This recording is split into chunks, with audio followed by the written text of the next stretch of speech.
Kimberly's cooking is the best, isn't it? My wife's cooking is terrible. At Mark's words, I muttered a small what. I couldn't believe he would say something like that, especially when I was already feeling uncomfortable being here. Oh no, saying that is so unfair to Rachel. That's right. Kimberly is a good cook, but still. See? Look at this. Nobody's even touched the California rolls Rachel made. I couldn't stand the three of them mocking me any longer. A wife who can't cook is getting a divorce and going back to her parents' house. My dad will be here in a minute to pick me up. I stood up straight and said that. And just as I declared, thanks to my dad, who came to pick me up with a gift in hand, the three of them ended up in a world of trouble. My name is Rachel Johnson. I'm 30 years old and just got married last year. I met my husband Mark through a mutual friend. After that, we deepened our relationship by going out to eat and dating, and then Mark confessed his feelings, and we started dating. Without any dramatic events, 2 years later, he proposed to me one day. Mark is what you'd call a handsome guy, and he works for a major company, but of course, that wasn't the only reason I chose him. After spending 2 years together, I felt that we could spend time peacefully. I was sure I could be happy with him, so I decided to get married. Currently, we've just started our new life, renting an apartment roughly halfway between Mark's parents' house and my parents' house. Even though we're both busy with work, we're having a lot of fun. What I love most about Mark is how active he is. He's always proactive, and we never stay at home on weekends. Even before we got married, we rarely had home dates. We went to theme parks, athletic parks, and all sorts of places. Even when I was tired, he'd take me to the movies or spa, making every day fresh and fun. When it came to food, he always researched restaurants and cafes thoroughly. This pancake place is gonna be your favorite, Rachel. He always put in the effort to make me happy. People have different types, but I also lean more towards being an outdoor person than an indoor one. So, I think our compatibility was very good. We didn't always hang out alone. Sometimes we'd go out with friends who introduced Mark to me. Among them was Mark's younger sister, Ashley. Nice to meet you, Rachel. Ashley is only 2 years younger than me, so we're almost the same age, but she always wanted an older sister. When we decided to get married, Ashley was the happiest for us. Getting along with Mark's family made me happy too. I didn't doubt that we'd continue to have such happy days even after getting married, but right after we got married, Mark changed completely. What should we do for the next day off? Before we got married, Mark always went out. However, after we got married, even when I asked him that, he'd say, "I'm tired from work, isn't staying home fine?" and he became a homebody. At first, I thought it was unusual. However, even months after the wedding, we still didn't go on dates. Mark would sometimes stay at home, but he started going out to have fun without me. Mutual friends would contact me, saying, "Why didn't you come, Rachel?" But I wasn't invited, and I didn't even know when or where they were going. While I spent time alone, Mark seemed to be having a great time with friends, going to barbecues, theme parks, and parties. Even though we were newlyweds, it wasn't fun being left alone at home every weekend. Wanting Mark to spend more time with me, one day I invited him to lunch. There's a new cafe opening near the station.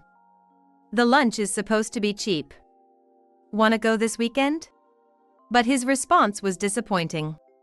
A cafe, huh? Not interested. Why don't you go with your friends? But before we got married, you used to go to cafes with me. You always invited me. When I murmured this, shocked by his rejection, Mark laughed dismissively. Well, it's not a bad idea to keep a woman happy. But now that we're married, take care of your own happiness. You know the saying, don't feed the fish you've caught, right? It's like that. What? I was speechless. Could it be that Mark had thought this way during our dating? If so, it's too cruel. As I stood there, unable to accept his words, Mark added without any attempt to console me. Oh, but don't overdo it. We need to save money, too. He went out every weekend, yet when I invited him to lunch once, he talked about saving money. Being told that, I couldn't feel free to do anything. Fine, whatever. I murmured softly and gave up on going out with Mark. Seeing me like that, Mark laughed mockingly. What? Don't you have any friends? After we got married, the new year arrived. Since we just got married, let's take it easy this new year. With Mark's consideration, we didn't make any plans to visit either of our parents' houses, and we spent New Year's Day at home. But Mark just slept the whole time. Not only on Christmas but also the next day. Since it was our first Christmas together, I enthusiastically made traditional holiday dishes. However, Mark barely touched them and instead started eating instant noodles, making it a rather disappointing holidays. On the third day, still feeling frustrated, Mark finally got up, got ready, and said, "I'm gonna drop by my parents' house for a bit." What? You should have told me earlier. I'm not prepared at all. You don't need to come, Rachel. It's Christmas, and I'm just gonna get some presents. I was stunned by Mark's statement. I couldn't believe he wanted to get money instead of presents even though he was an adult and married. I thought he was joking, but then he said, "I think I can get about $600, so I'll go shopping afterward." It seemed he was serious about getting the money. Mark's family isn't poor, but his dad had passed away, and his mom was living alone. I couldn't believe he was planning to get money from his mom. Mark hurried out and, just as he said, came back with the money. He proudly showed me the new shaver he bought at an electronics store. From then on, Mark started going to his parents' house every weekend. I want to go too. I didn't even greet them for Christmas. When I suggested this, Mark shook his head. It's fine. You know how people often write on social media about hating their in-laws? I don't want you to feel like that. He said it like he was being considerate, but handling holiday greetings over the phone and sending my husband to his parents' house every weekend made me wonder what my mother-in-law thought of me. After a few months, I started to wonder if he was really going to his parents' house. I didn't really want to do this, but I decided to contact Ashley. Mark's been going to his parents' house every weekend. Is he causing any trouble for your mom? I didn't say I doubted him, just sent that message. Ashley lived on her own after moving out of her parents' house, but she quickly talked to my mother-in-law after receiving my message. So that's what's been happening. Mom said it's not a bother, but my brother's leaving you alone every weekend? That's the real problem. I was grateful for Ashley's understanding.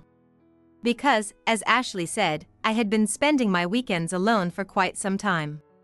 I would clean, cook, and eat alone. It's normal if you're living alone, but it was lonely having to do that as a newlywed. I'll talk to my brother. I'll tell him to think about you a little more, Rachel. Ashley talked to Mark as promised, but his behavior didn't change. I couldn't tell him not to visit his parents, so my lonely weekends continued. That changed as the summer vacation approached. Every year, Mark's family gathers at his parents' house for the vacation, and I was invited for the first time. It was my first visit to his parents' house since we got married. Normally, it might be a bit stressful, but I was happy to spend time with Mark and to feel like a part of his family. Welcome, Rachel. Oh, you're late. Finally, vacation day arrived. When Mark and I visited his parents' house, everyone was busy with preparations. Feeling a bit overwhelmed by the scene, I greeted my mother-in-law. Sorry we're late. I haven't been able to visit and greet you properly. Oh, there's no need for formal greetings. Oh, I made this. I said, offering the California rolls I made at home. When I contacted her, she said, the kitchen is small, so it would be helpful if you could bring something. When I consulted Ashley, she told me that everyone usually brings something to share. So I decided to make sushi rolls, thinking they wouldn't overlap with anyone else's dishes. That's very kind of you. Just leave them over there. As I was placing the sushi rolls, I heard someone calling her from the kitchen. Mom, should I start serving the beer? I was surprised when I saw the woman who said that and poked her head out. She was calling my mother-in-law Mom, but Mark and Ashley are the only siblings. She wasn't a cousin who attended our wedding either. Naturally, I wondered who this person calling my mother-in-law Mom could be. Yes, go ahead. My mother-in-law must be used to being called that. She responded to her words without any doubt. Oh, you two haven't met yet. Kimberly, this is Mark's wife. Oh. I've heard about you. Hi, I'm Kimberly, an old friend. Kimberly introduced herself and gave me a slightly condescending smile. Realizing she was an old friend, I returned the greeting. I'm Rachel, Mark's wife. Nice to meet you. Then, Kimberly grinned and spoke to my mother-in-law again. Mom, after I serve the beer, are we done? It's been a busy day. Her way of speaking, as if she was showing off her close relationship with my mother-in-law and acting like family, made me feel a sense of disgust. It wasn't just my imagination that she seemed to be asserting that she was more part of the family than I was. Because she started talking to Mark in a familiar way, saying, Mark, are you wearing that outfit again? You've had it since college, right? You really take good care of your things, as if she was showing off to me. I knew she had a longer relationship with him as an old friend than I had known him. However, her way of speaking made me feel like she was belittling me. After that, the relatives gathered, and we all started eating. That's when an astonishing fact came to light. Kimberly was married. Her husband, Michael, was also at the gathering. Despite having her husband there, Kimberly kept acting as if she was part of Mark's family. Michael also seemed to be a bit uncomfortable with Kimberly's behavior, often telling her, Kimberly, you're being a bit too forward. It's fine. This place is like my home. But Kimberly didn't seem to heed his warnings. Rachel, can you move over a bit? Oh, sorry. Mom! We're short on plates. Where should I get more from? Kimberly moved around busily, as if it were her own home, serving drinks to Mark's relatives, like a hostess. Not being used to my in-laws' house, I felt overwhelmed by Kimberly's behavior and found myself retreating to a corner of the room. I felt awkward and out of place. Rachel, don't worry about Kimberly. Ashley was the only one who spoke to me. But I don't know what to do, and I haven't been much help. I'm just in the way here. That's not true. Kimberly's been coming around acting like she owns the place forever. She just wanna be the center of attention. From the way Ashley spoke, it seemed she didn't have a high opinion of Kimberly either. At the same time, I began to understand Kimberly's character, and I couldn't help but give a wry smile. It was at that moment. This is really good. Kimberly, did you make this? Mom? Mark's loud voice caught everyone's attention. Ashley and I both looked up at the sound of his voice. Huh? Oh, I made it. Kimberly's cooking is the best, isn't it? My wife's cooking is terrible. At Mark's words, I muttered a small what. I couldn't believe he would say something like that, especially when I was already feeling uncomfortable being here. Oh no, saying that is so unfair to Rachel. That's right. Kimberly is a good cook, but still. See? Look at this. Nobody's even touched the California rolls Rachel made. Mark said that, then pointed to the California rolls I had made. I felt my face flush with embarrassment. California rolls, like me, had been pushed to the side and left without a place. That's so rude. Ashley defended me, and I felt tears welling up. All the relatives tried to calm Mark down, but he ignored their attempts and continued speaking. I should have married someone like Kimberly, who's good at cooking. Yes, I would have felt reassured if it were Kimberly. My mother-in-law agreed with Mark. Wait. Michael is here too, you know? And Rachel seems like a good person. Something inside me snapped during the exchange between the three of them. The feelings of wanting to cherish the people important to Mark and truly become part of his family were trampled on. Hearing such things from Mark and my mother-in-law, and being mocked by Kimberly, was too much to bear. I couldn't find a reason to stay with Mark after feeling this way. Then fine. The wife who can't cook is getting a divorce and going back to her parents' house. My dad will be here in a minute to pick me up. I stood up and said firmly. What? Rachel? Mark and my mother-in-law murmured in surprise for a moment, but Kimberly quickly started laughing and said, "Oh look, your wife is mad. You should apologize. Why are you taking this seriously? It's just a joke." Yeah, Rachel, don't say things like divorce even as a joke. They laughed, but the other relatives looked at them with contempt. Who was really saying the inappropriate joke?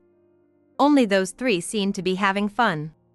A few seconds later, just as I had predicted, I heard the sound of a large car arriving at the house. It was my father. I had asked him to pick me up a few minutes before I was mocked. I had told him it's just to avoid being in the way, but now it was different. Staying here was a waste of time. And there was something I absolutely needed to say to Mark and Kimberly. Excuse me. My father's voice made everyone look surprised. They hadn't expected him to actually come. Oh my! Rachel's father! Please come in. My mother-in-law hurriedly tried to invite him inside.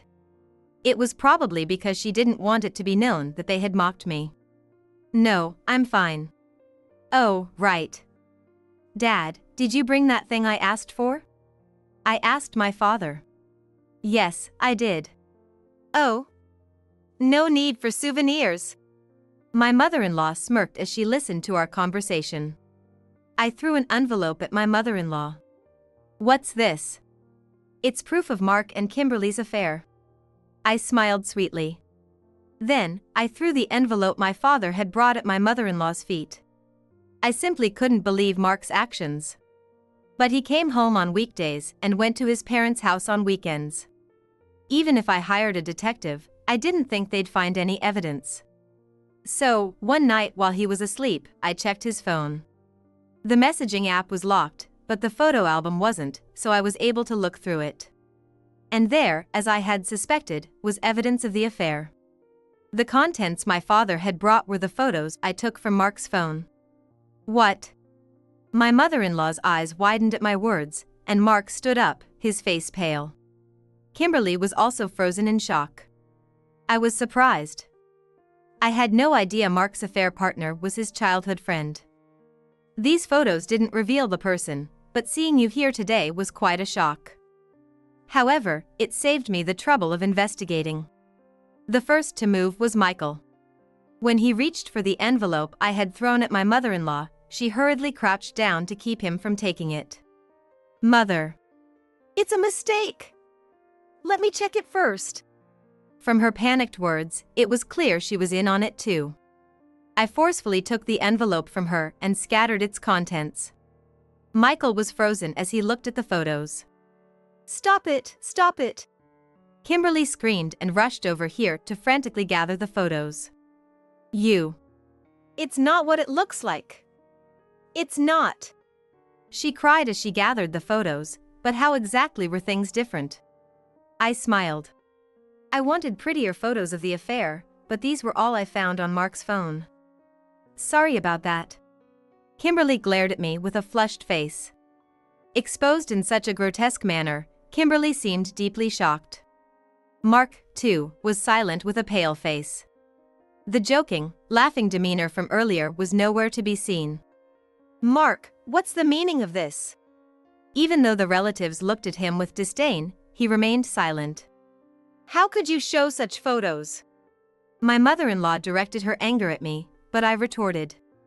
I told you, these were the only photos I found. If you don't believe me, ask Mark to show you his phone. I even picked the most decent ones to print. She had no words to reply to that. Kimberly was on her knees, crying and gathering the scattered photos. There was not a trace of the arrogant attitude she had just moments ago.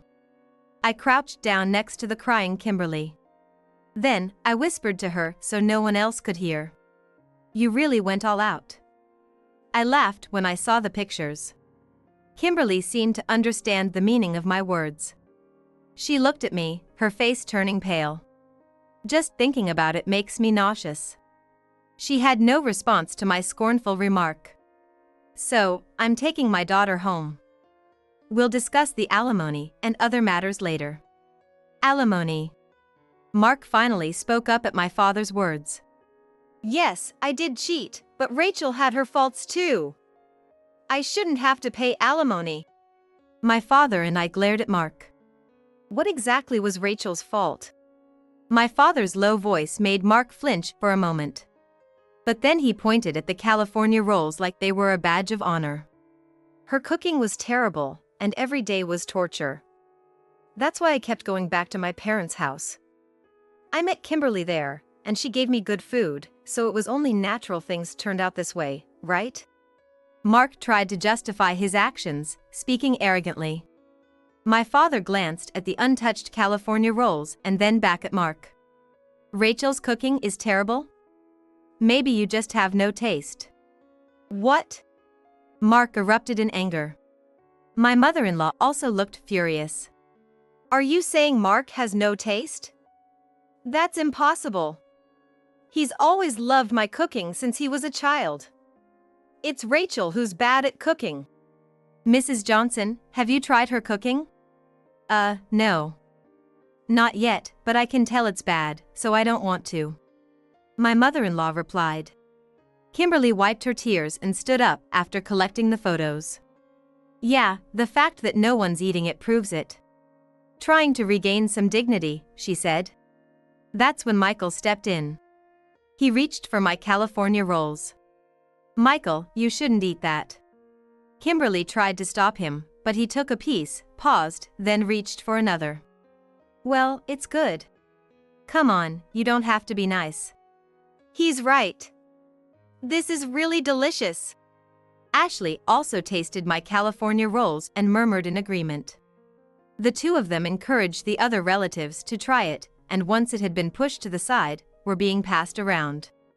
The relatives who tried it were wide-eyed and started saying, "Delicious, did you really make this?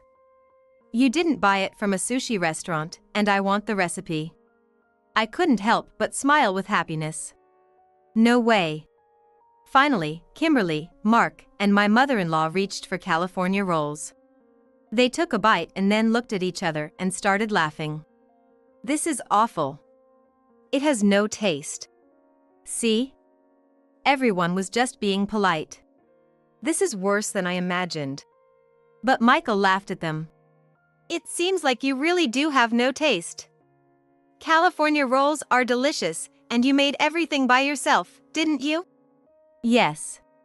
And the sushi itself has the perfect balance of vinegar and sugar, not made with store-bought sushi vinegar. I was surprised. Michael accurately described the process as if he had watched me make it. Store-bought products are convenient, but for certain reasons, I always preferred making things by hand. This is good enough to serve at my restaurant. I was genuinely pleased with Michael's words. Wait a minute. If you serve something like this, your restaurant will go out of business. However, Kimberly hastily interrupted our conversation. It seemed that Michael was a chef. Ashley, standing next to me, informed me that he was the head chef at a high-end restaurant.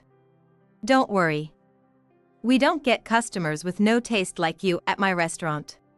Michael's words made Kimberly's face turn red with anger. What? You always say my cooking is delicious. It's tasty because you always use pre-made sauces, so she never fails. What? Exposed with this shocking truth, she was at a loss for words. Ignoring Kimberly, Michael continued. The flavors are strong, and sometimes the taste of additives can be unpleasant, but it's not bad. However, that's thanks to the company that makes the pre-made sauces, not because you're a good cook. Finally, Kimberly became completely disheartened. She realized she couldn't argue against Michael's logic. Then, my mother-in-law interjected. Everyone uses pre-made sauces. It's not something to be ashamed of. She wanted to defend Kimberly, but her comment was so off the mark that I couldn't help but laugh. No one thought it was shameful. Kimberly turned even redder from the misplaced defense. No one is making fun of that. Michael said exactly what I had been thinking. But I think it's disgraceful to take shortcuts yourself and then mock Rachel, who puts in the effort to cook properly. That's. On top of that, bragging about not being able to appreciate the delicate flavors food just shows how foolish you are. I couldn't help but laugh again. And I wasn't the only one. That's true. The relatives chuckled. Only Mark, Kimberly, and my mother-in-law were left red-faced and silent. Foolish family. Really, how ridiculous. Rachel, I'm sorry you had to go through this. You should just go back home and relax. Yeah. Rachel, we'll give these fools a good scolding. Ashley, exasperated, apologized to me on behalf of her foolish family. None of the relatives seemed to be on Mark or my mother-in-law's side. I'm also glad I found out about Kimberly's betrayal today. Thank you. Michael, though surely hurt, supported me, and I was very grateful. Thank you. My father thanked Ashley, Michael, and the relatives who stood by me. Following his lead, I bowed my head as well, and my father and I left my in-laws' house. It had been a day filled with frustration, but I felt a small sense of relief. When we got home, my mother, having heard everything from my father, hugged me silently. I was grateful for her usual comforting presence. That night, while I was relaxing at home, the doorbell rang. Mark had come. Are you okay? My father was worried about me, but I was sure Mark wouldn't do anything foolish at my parents' house. Thinking that, I faced him alone while my parents watched. What are you doing here? When I asked, Mark got down on his knees. I'm really sorry. I apologize for saying those awful things to you, Rachel. Please give me another chance. Mark had the audacity to say such things. What are you talking about? My father was furious when he heard this. But I asked calmly. What's this sudden change of heart? You're being sued for alimony by Kimberly's husband and want to avoid paying me alimony too, right? Mark's eyes darted around when he heard that. It seemed I was right. No, it's not like that. I mean, are you stupid? I'm still gonna demand alimony. I'm sorry. I'm really reflecting on my actions, please forgive me. Mark threw away his pride and began begging on his knees at the doorstep. Seeing this, my father snorted. Rachel isn't coming back to your house. Get out. Dad. I don't want you to call me Dad anymore. It was the first time I had seen my father so openly angry. I felt reassured knowing I had so many people on my side. My father continued. Do you know why Rachel doesn't use pre-made sauces? Mark, still on his knees, shook his head slightly. It's to prevent you from getting sick. What? Mark finally raised his head. He looked at me with teary eyes. Mark's father had already passed away. He had developed angina when he was young and had a heart attack just before Mark and I met. Additionally, Mark's mother had both diabetes and gout, and Mark himself was pre-diabetic. These are all classified as lifestyle diseases, making a healthy diet crucial. Of course, diet alone wouldn't solve everything, and it wasn't the only cause. Still, having parents with these conditions meant Mark was at high risk of developing the same diseases, and I believed maintaining a healthy diet was important. That's why I studied cooking. I researched and practiced low-carb, healthy recipes, and learned how to make dashi. All for Mark. That's why I insisted on homemade cooking. Before we got married, Mark rarely had the chance to eat my home-cooked meals, but when he did, he always complimented them. However, after we got married, he stopped eating them and only mocked my cooking. Rachel has been studying cooking since before getting married. She did it all for you. Yes, my cooking was filled with love for you, Mark. But you preferred Kimberly's pre-made sauces. Mark was struck by the realization and fell silent. His mouth trembled as he tried to hold back the regret. He finally seemed to understand the shallowness of his actions.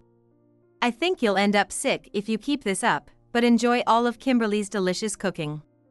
Mark's regret exploded into sobs. He cried loudly like a child, repeatedly saying, "I'm sorry. I really apologize."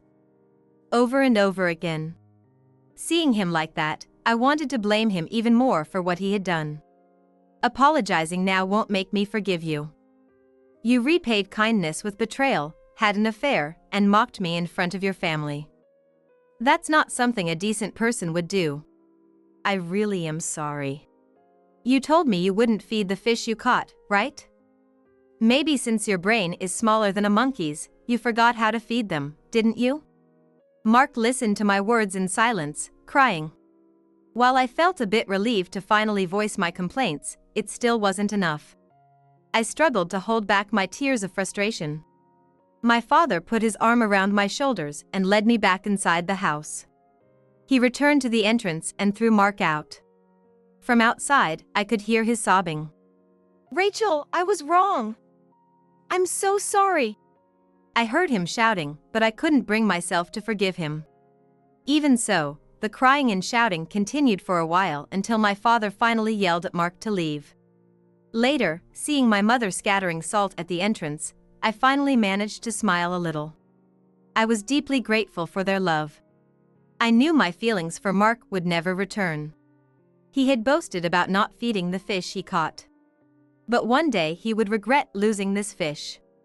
After that, I teamed up with Michael and was able to divorce Mark and Kimberly, receiving alimony from both of them. Michael hired a lawyer efficiently, and I was very grateful for his help. I also deeply appreciated Ashley, who helped us connect and support each other to bring justice to them. I don't feel like defending them just because they're family. Ashley said, standing by us until the end. Mark had to pay alimony, making it difficult for him to afford rent, so he moved back in with his parents. Kimberly also divorced Michael and moved back in with her parents at the same time, but under Mark's mother's encouragement, the two ended up getting married. Although all the relatives opposed it, his mother insisted. Now, even the relatives call her crazy behind her back and have cut off all contact. When I heard that, I couldn't help but snort in amusement. 5 years later, Mark developed gout. Kimberly still hasn't improved her cooking skills and relies entirely on pre-made sauces. Her mother's diabetes worsened, and she's been in and out of the hospital. I visit occasionally, but it's always the same food with the same pre-made sauces. According to Ashley, even after 5 years and Mark developing gout, Kimberly hasn't felt the need to learn to cook properly. I don't think pre-made sauces are bad, but she's a stay-at-home wife and relies entirely on them, so she's gained a lot of weight. At this rate, it's only a matter of time before Kimberly herself falls ill. Ashley doesn't visit her parents' house often, but she keeps in touch with her mother and stays updated on what's happening there. So, I know everything about Mark and Kimberly's situation. When we meet, we use that situation as a source of humor. Ashley completely cut ties with her parents after marrying her boyfriend. She still looks up to me like an older sister, and her presence has been a great help to me in many ways. Michael and I have become like close friends. I consider him a comrade who fought alongside me against Mark and Kimberly. Thanks to Michael's introduction, I ended up marrying his brother. He runs Michael's restaurant and is a wonderful person. There was a time when I said, maybe I'll be alone for the rest of my life, but my parents are very happy that I found someone to love again. Although I lost some things, this experience made me realize that I have many people on my side. I want to cherish my parents and the people who care about me.